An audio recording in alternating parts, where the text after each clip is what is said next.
Hello Biblionauts, and welcome to the first proper installment of Hegel's Phenomenology of the Spirit.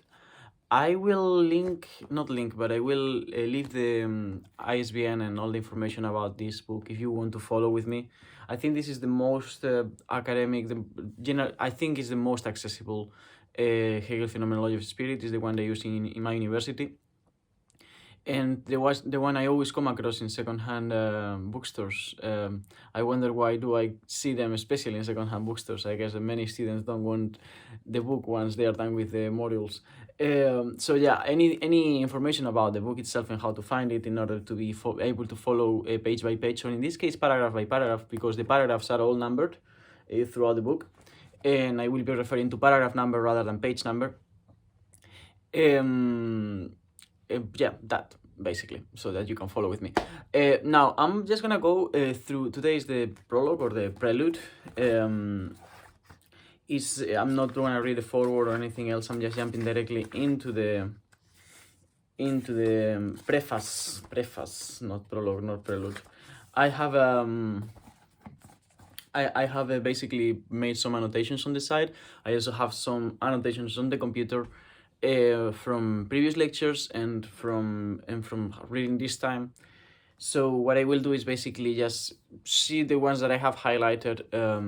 I am gonna try to get at the main things in the book, but for obvious reasons, there is people who their whole lives, academic lives, people who's went into uni when they were 20 and are 40 and are still studying only Hegel, right? So there is a lot more in here than I can unveil or decipher in one or in my second read, especially given the fact that the first read I had was incredibly superficial and I pretty much got nothing out of it. So I'll do what I can, and you are welcome to follow along, and you're welcome to add, talk about stuff I haven't talked about, point out that there is a paragraph I should have highlighted that is especially relevant to the reading of this book, but I've chosen to just go with the flow,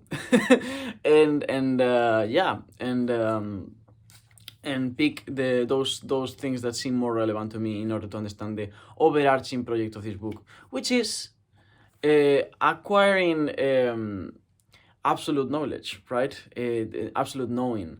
What is that, right? Let's first get that out of the way, because I feel like one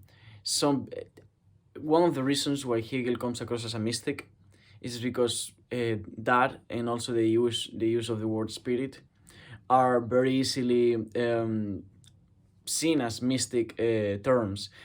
Spirit comes from German Geist. I think the better translation from what one of my professors, I'm not gonna say the names of actual people in my life that sort of have taught me this, for the purpose of just because to keep their own anonymity, because I don't know if they would want to be spoken about on the internet. But I think the better translation of that spirit, it would be consciousness, at least after having gone through the preface and through the book once.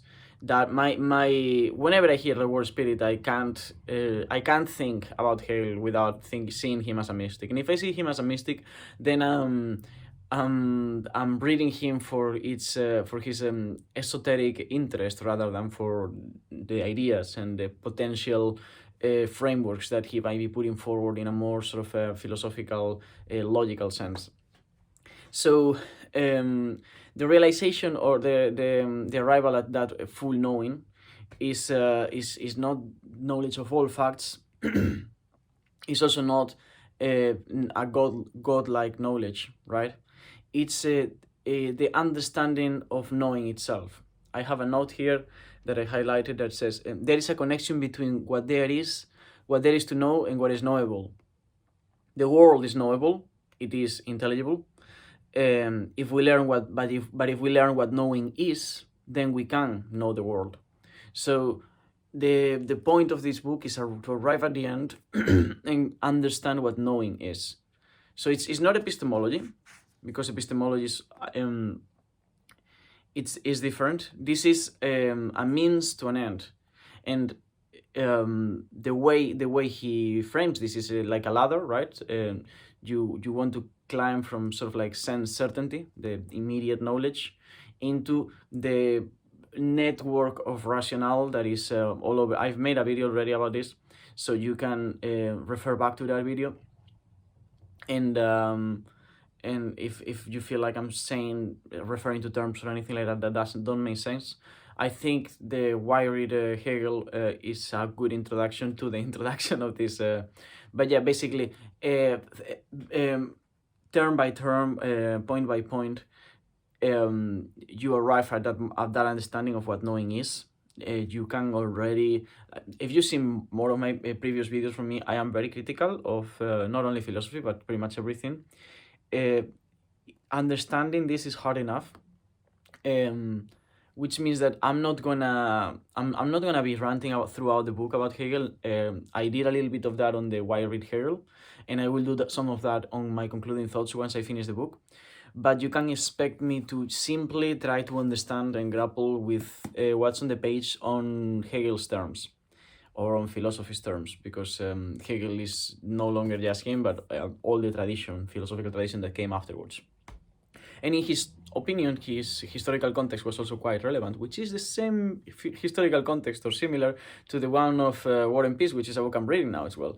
So I might try to read something on the matter and talk to you about both of these books' historical context, which I'm sure no one has talked about these two books in any way on the same video, because I mean, who would? So yeah, I mean, like we opened the book.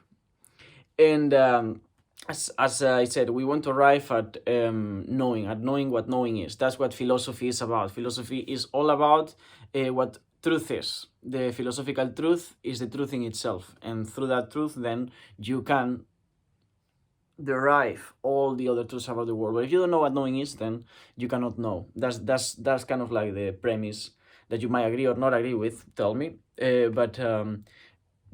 Kind of what Hegel is defending, and he starts saying that philosophy texts cannot have prefaces, which I found kind of funny, but I'm just gonna pass by because I don't want to lose too much time with what is not super important for our task here. And I then highlighted here on the second paragraph, I think, second paragraph, an extract that is very interesting in order to understand sort of like the overall project of this book. It says, the bud disappears in the bursting forth of the blossom, and one might say that the forming is refuted by the latter. Similarly, when the fruit appears, the blossom is shown up in its turn as a false manifestation of the plant, and the fruit now emerges as the truth of it instead. These forms are not just distinguished from one another; they are also supplant one another as mutually incompatible. Yet at the same time, their fluid nature makes them moments of an organic unity in which they in which they not only do not conflict, but in which each is as necessary as the other. And this mutual necessity alone constitutes the life of the whole. And now he's doing this, talking about this in the context of philosophical systems. Then he continues to say, but he who rejects a philosophical system does not usually comprehend what he is doing in this way. He who grabs the contradiction between them does not, as a general rule, know how to free it from its own sideness, or maintain it in its freedom by recognizing the reciprocally necessary moments that take shape as a conflict and seeming incompatibility. So we have the bud, we have the flower, and we have the fruit. This is no longer the text; it's just my notes on the side, which are not incompatible, but part of a unity, which is the plant, right? This book is supposed to give you the plant of knowing.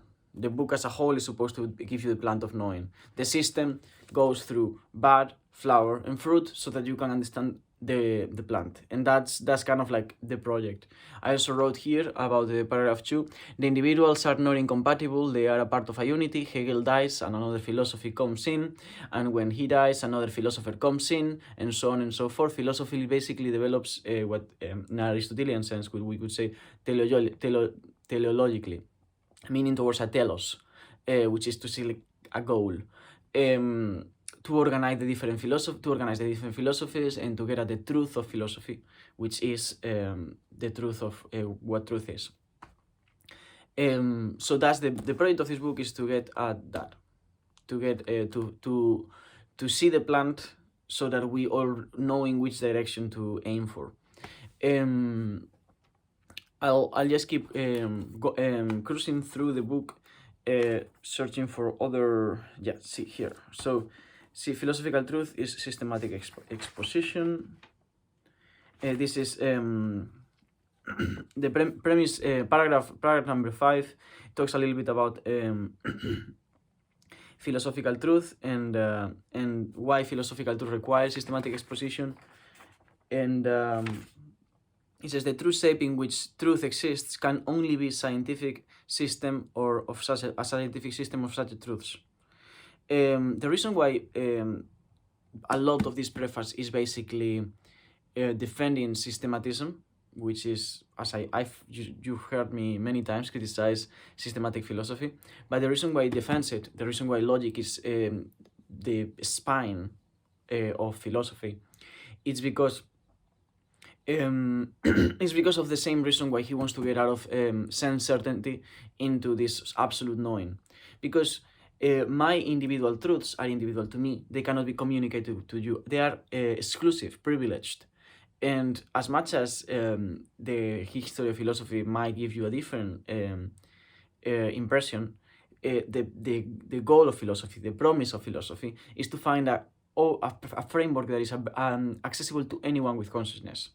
So that is to say that through systematism, through logic, you can develop a framework that can allow you to arrive at certain knowledge, at certain conclusions, at certain truths, despite of your background, despite of your species, despite of everything, insofar as you have the capacity to utilize reason, which in philosophy, or in Hegel's view and Spinoza's view before him, is supposed to be the very structure of reality.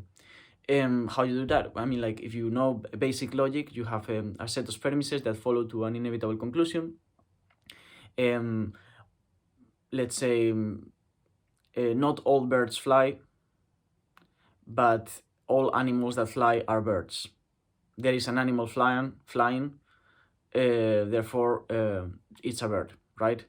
You don't have to have any specific to your individual background for you to make those claims is not relevant. That claim is universal insofar as our experience of this world. I don't know, universal in the universe kind of sense, but my point being that is a truth that extends beyond you, that anyone has access to, and that anyone can come to that conclusion without your help. Let's just go to the here we have in the next paragraph number 6.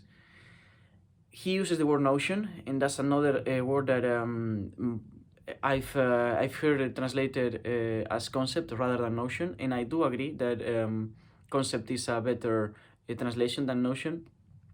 To lay down it says at the beginning of paragraph number 6, to lay down the true shape of truth is scientific, or what is the same thing, to maintain that truth has only the notion as the element of its existence. The notion, more accurately concept, the space is the space in which truth happens. And I think I wrote here as well, concepts are like rules. To grasp the truth of philosophy, we have to work within the concepts.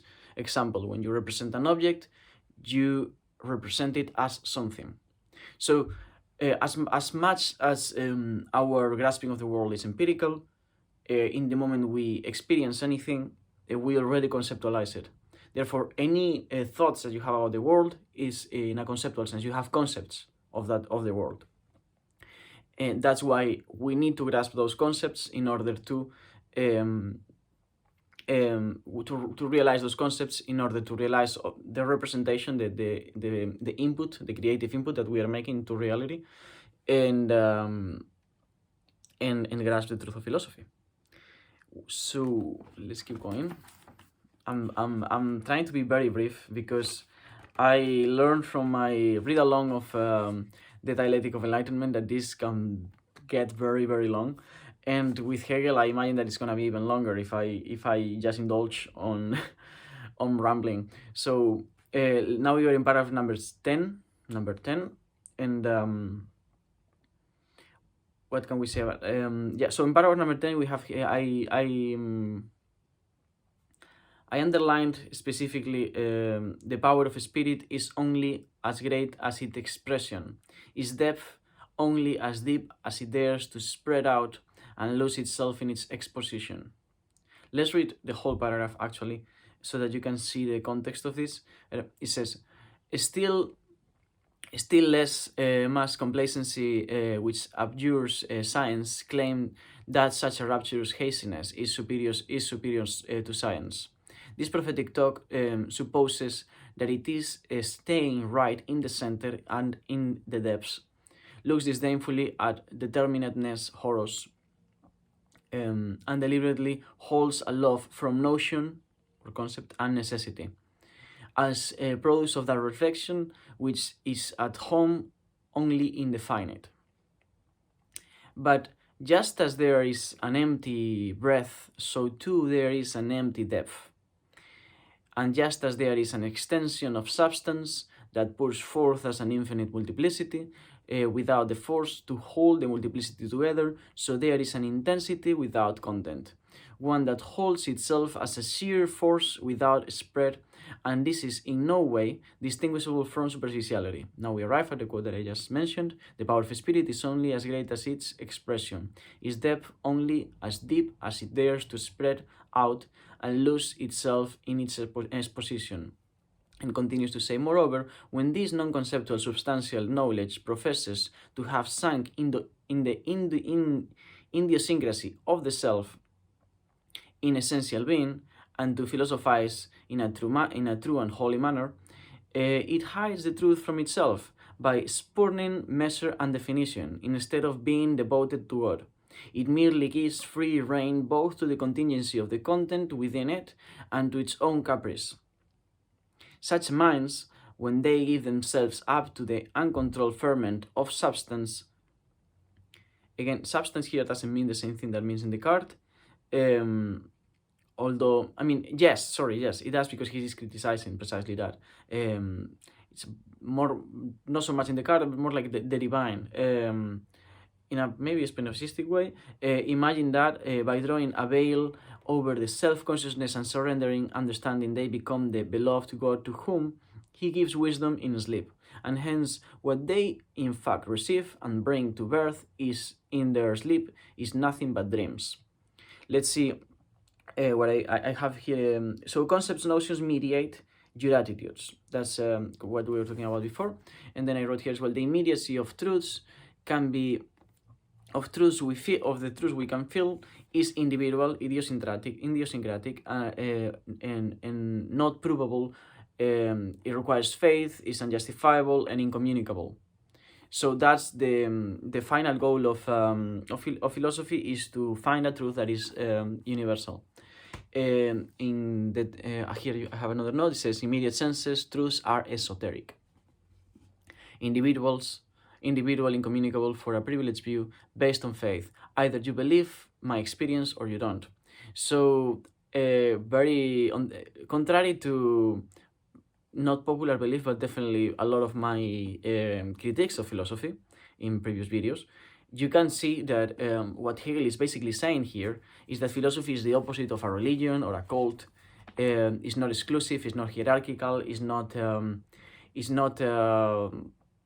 a political structure, is not a Zen monastery in which only another Zen master can name you Zen master, and that's it. It's not a meritocracy either. It's just a set of of assertions of truths of axioms that should be accessible to anyone insofar as they are willing to do the work to get through the bud and the flower and the fruit to arrive at the plant as a whole. Yeah, that's paragraph number 10, and then paragraph number 12, he talks about the fallibility of the concepts, so you might find that interesting. In paragraph 13, I underlined a different extract. It says, only what is completely determined is at once exoteric, comprehensible, and capable of being learned and appropriated by all. The intelligible form of science is the way open and equally accessible to everyone, and consciousness, as it approaches science, justly demands that it be able to attain rational knowledge by way of the ordinary understanding. And what I wrote about this paragraph 13 is while nothing in philosophy should be unachievable. Basically, it should be it's a common system. It should be common knowledge, which is interesting because at the same time philosophy kind of goes against common sense. Is the subversion of common sense. That which you consider to be self-evident. Why is it self-evident? Why do we all agree on this? What is, like, this is true. Okay, what is truth? So accessible to everyone. If something is philosophically cognizable, is then cognizable by anybody. More of this, more of these arguments against the cult mentality, the exclusive. You can see a lot of jargon in philosophy. The academia is definitely hierarchical, the university is hierarchical, and philosophical circles are because we are, right? So insofar as we have access to certain words that are not welcome to other people, and we are gregarious animals, in order to understand each other or to identify and exclude others, we develop different jargons. So philosophers are not an example of philosophy. Philosophy is the value itself.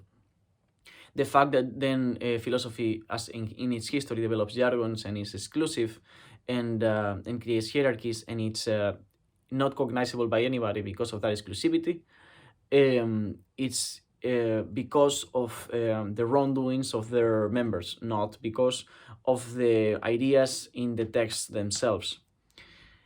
Although that is an argument that you could also hear Christians say when they, or maybe not Christians as much as Muslims say when they refer to the Quran, because the Quran is a more coherent text than the Bible, in my opinion.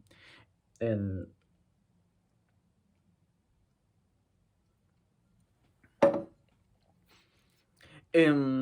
continuing here, I wrote, so yeah, this is kind of like my own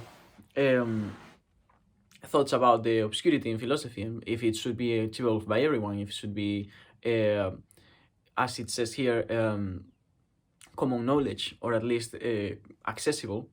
What about obscurity, right? And so I wrote, philosophy's obscurity in a disciplinary sense is a practical refutation of this philosophy in the academia, of this philosophy. Of this philosophy, in the academia, is exclusive by its jargon. Sorry, my handwriting is worse than shit.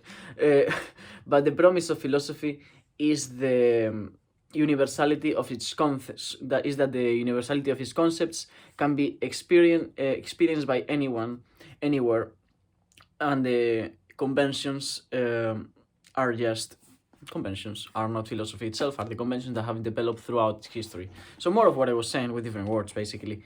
Then we jump into paragraph 16, and I think I have some notes about paragraph 16. No notes about paragraph 16. Okay. So in paragraph 16, I just underlined a very short. Okay, this is not very relevant. It's just Hegel was he had a fight with Schelling, so he wrote a small part here in paragraph 16, basically making fun of, not making fun of Schelling, but refuting his idea of identicality, right?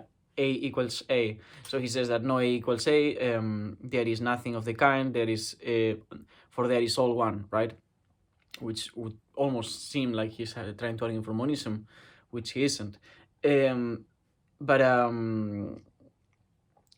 the point that Hegel is trying to make here is that his philosophy is a philosophy of difference. It's mediation between differences. It's absolute radical difference, as opposed to we are all the same, which is a more you could Schelling, of course. He's, as I said, arguing against Schelling there, but also Spinoza. And we have now paragraph 19. Which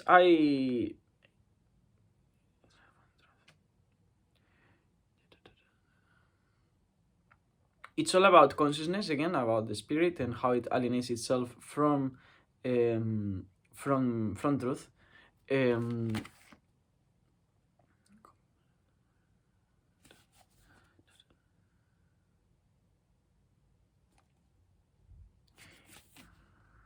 So thus the life of God and the divine cognition might be well spoken of as disporting love with itself. But this idea sinks into mere edification and even insipidity, if it lacks the seriousness, the suffering, the patience, and the labor of the negative. He's talking about contraposition here. In itself, that life is indeed one troubled equality and unity in itself with itself, for which otherness and alienation are the overcoming of alienation and not serious matters. But this is in itself the abstract universality in which the nature of the divine life to be for itself, and so to the self-movement of the form, are altogether left out of account. If the form declared to be the same as the essence, then it is ipso facto a mistake to suppose that cognition can be satisfied with the in itself or the essence. He's kind of criticizing Kant here. Let's go to paragraph 20. And in paragraph 20, there's a small extract at the beginning that says, the true is the whole. And this book is supposed to be the whole. As a whole, the book is supposed to be the whole. The true is the whole. But the whole is nothing other than the essence consummating itself through its development of the absolute. Through its development of the absolute, it must be said that it is essentially a result that only in the end is it true. Is it what it truly is, and that precisely in this consists is nature. Viz to be actual, subject, the spontaneous becoming itself. So the truth is the whole, encompassing totality, not fragmented. Truth the truth is not something that is be given, but is the end of a process.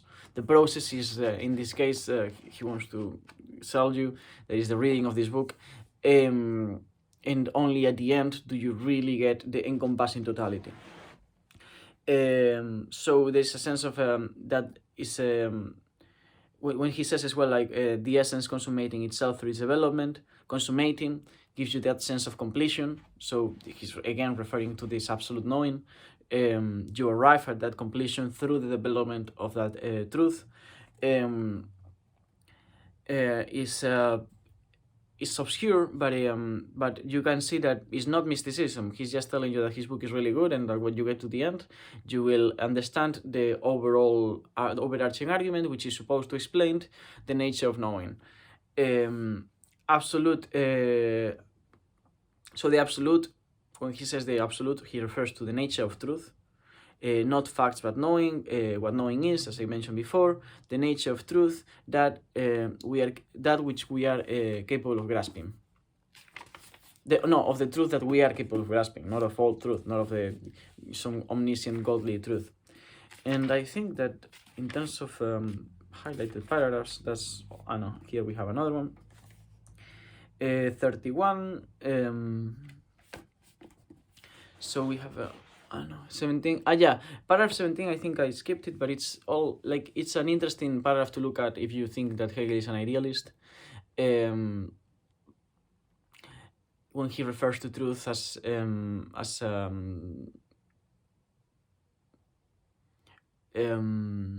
when he refers to truth as like full spirit or anything like that, he's referring to it as a path towards the world, towards substance. It's actually you get to truth in order to get back at the world. And immediacy appeals to no criteria of truth, but concepts are immediate criteria to arrive at truth. So much truth here. All right. So just a couple of notes here, just to make sure that I don't forget anything. Yeah. So I mentioned before, spirit, Geist, consciousness. Spirit, Geist from German, hard to translate. Consciousness. Yeah, the rest will be concluding remarks. Now, paragraph 32, again. Yeah, let's look at this small extract in paragraph 32, page 19. The life of a spirit is not the life that shrinks from death and keeps itself untouched by devastation, but rather the life that endures it and maintains itself in it. It wins its truth only when, in utter dismemberment, it finds itself. It is this power not as something positive which closes its eye to the negative, and when we say something that it is nothing or it's false, and then having done with it, turn away and pass on to something else. On the contrary, spirit is the power only by looking the negative in the face and tarring with it. This tarring with the negative is the magical power that converts it into being.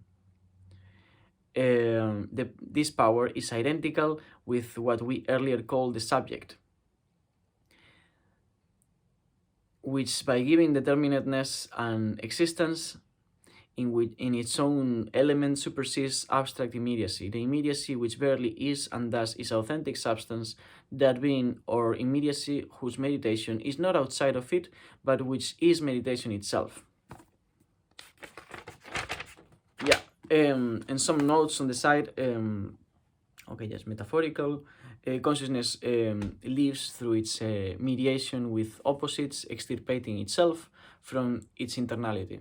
So it's kind of referring to this duality. In order for confront. So it's like thinking of like thesis and negation and negation of the negation. You have to. It's all inside. It's not so opposed like the I and the other. But it's all inside. It's all inside consciousness, but it's one and the other. And I thought someone is calling me for the third time, so I'm gonna have to finish this really quick because it seems to be urgent. So yeah, just one last note here. If you believe your life is organized by the principle, and then that principle is, for instance, religion. For instance, religion is sect, then it is denied, killed, faced by contradiction, and therefore changed. Dialectics is this productive contradiction. So just a few notes here. Again, phenomenology doesn't refer to the posterior schools of phenomenology. It's when the original title of the phenomenology of the spirit was the science of the experience of consciousness, science as an organized body of knowledge, a phenomenon as a manifestation of something, and logos, logi, as telling the narration of the manifestations, different stages of consciousness as it goes through its transformations until it arrives to its finite ultimate conclusion. That's the phenomenology of the spirit. Truth and knowing are not separate. That's an important thing to think about as well.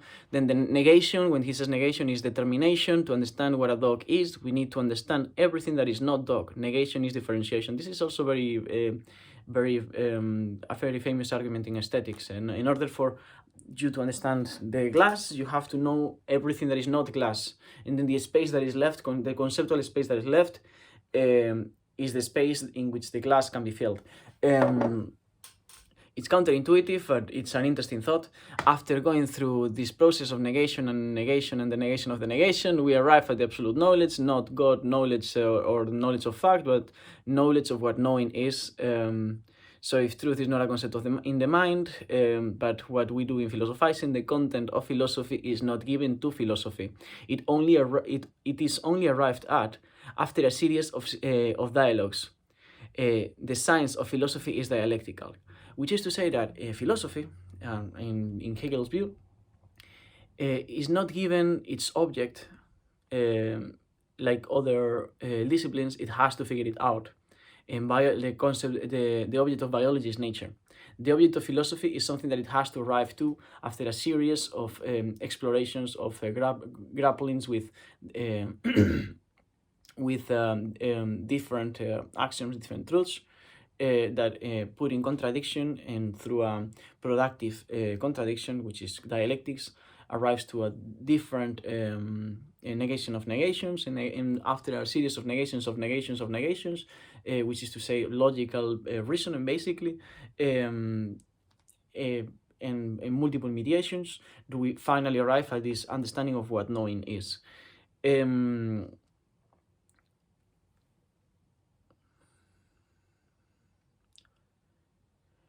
So I would say look at the second paragraph again after this video, and think of this book as the plant. As I said before, uh, what he's basically telling us up to this point. There is more paragraphs afterwards. He talks a bit more about the historical context and the necessity of this book, and the impossibility of this book to have appeared at any other point, because it's the necessary conclusion of a series of negations. But I lost my train of thought. It's the fourth call that I'm receiving, and I need to check that out. So I'm just gonna leave you here, kind of like on the air. But I think we touched on the most important point, which is that he's basically telling you that this book is a conclusion that comes after a series of philosophical inquiries that have arrived at posterior philosophies all the way to this book. It's sometimes, like at the end of the day, Hegel is known for believing that he finished philosophy or history, right? But at the same time, what he's saying is that each philosophy is just a piece on a big puzzle, which is the puzzle of philosophy. And once that puzzle is completed, do we really finally arrived at that understanding? So you can you think whatever you want about it. I think it's interesting, and I think that the project is certainly worth looking at, because I personally find this kind of like linguistic acrobacies in order to arrive at the nature of truth or any grand narrative or framework like that to be very very amusing, very very interesting. And just not to talk about the context of Hegel within the posterior philosophy. But as I said, I have to leave. I hope I was of any help when it comes to read Preface. I will be back. Thank you, Octave. I'll see you on the other side.